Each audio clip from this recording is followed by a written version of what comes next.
మిర్చి యార్డ్లో వైసీపీ కార్యకర్తలు హల్చల్ చేశారు.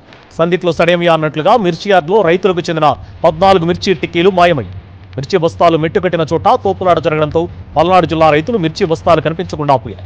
జిల్లా పొదిలిలో వైసీపీ అధ్యక్షుడు జగన్ పర్యటన సందర్భంగా ఆ పార్టీ కార్యకర్తలు అత్యుత్సాహం ప్రదర్శించారు. జగన్ ను చూసేందుకు వచ్చిన వైసీపీ కార్యకర్తలు పొగాకు వేలం కేంద్రంలో బేభత్సం సృష్టించారు. పొగాకు బేళ్లను ఇష్టం వచ్చినట్లు తొక్కి పడేశారు. ఒకరినొకరు తోసుకుంటూ వెళ్లి మరీ పొగాకు బేళ్లను కాళ్ల కింద వేసి తొక్కారు.